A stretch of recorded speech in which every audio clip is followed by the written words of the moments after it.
illusory.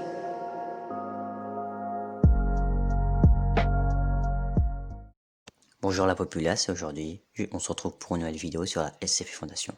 Pour ceux qui ne savent pas ce que c'est la SCP Fondation, c'est une fondation qui consiste à contenir des créatures dont l'existence doit être cachée, voire inexistante. Et aujourd'hui, avant que tout commence, je vais vous expliquer le concept de la SCP Fondation. Pour commencer, nous avons les chercheurs dont leur job est de faire des expériences sur des SCP. Ensuite, nous avons les classes D, dont leur job est de faire les expériences. Puis le personnel qui doit protéger le site. Aujourd'hui, on s'attaque sur une créature bien vénère qui est donc le SCP-019-FR, alias le ver intestinaux. Procédure de confinement du SCP-019-FR. Le SCP doit être maintenu dans un ensemble organisé de tuyaux en plexiglas remplis d'eau. Dans une salle sécurisée du site Aleph, le SCP doit être nourri 3 fois par jour avec divers composés alimentaires prédigérés.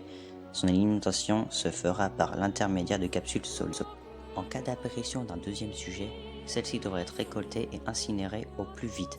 SCP-019-FR doit en permanence être surveillé par au moins un garde. En cas de brèche de confinement, toutes les voies d'eau, incluant cuisine, salle de bain et toilettes, du site doivent être condamnées, jusqu'à ce que le SCP-019-FR soit confiné avec succès. Si un membre du personnel observe la présence d'un deuxième sujet ailleurs que dans la chambre du SCP, il doit immédiatement en avertir un membre du personnel de niveau 2 afin que les mesures nécessaires soient prises. Tout comportement étrange, voire inhabituel d'un membre du personnel doit être signalé. Mais comment le SCP peut contaminer un autre sujet? Et c'est la question dont tout le monde se pose. Eh ben, je vais vous expliquer bien en détail, si vous êtes prêts bien sûr. Là, ça va être choquant. Pour commencer, le SCP rentre par voie buccale, puis s'infiltre dans son estomac et fait un cocon autour de lui, pour rester plus d'une semaine. On appelle ça la phase de sommeil. Puis vient la 4e semaine, où le SCP prend totalement contrôle de son hôte, qui lui ne peut donc rien faire contre ce parasite inhumain. Et plus le temps passe, plus l'hôte mute à cause du parasite SCP-019-FR qui le force à devenir une créature immonde. Maintenant, je vais vous parler du premier incident.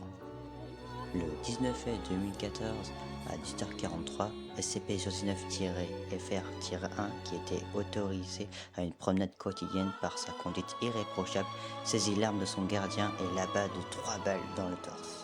Les vidéosurveillances récupérées le montrent ensuite rejoignant le bureau du docteur, tuant tous les membres du personnel qu'il rencontre.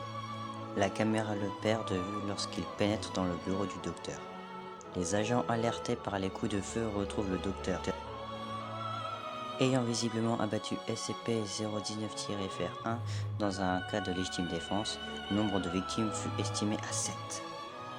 Les analyses post-mortem permirent la découverte d'une gelée bleue dont l'analyse révéla répartie dans le corps du sujet, notamment dans son tube digestif. Aucune trace de l'entité n'ayant été trouvée, il fut classé neutralisé. J'espère que cette vidéo vous aura plu et vous aura fait bien plus apprendre sur les SCP maintenant. On te contacte pour une nouvelle vidéo. Sur ce, bon appétit.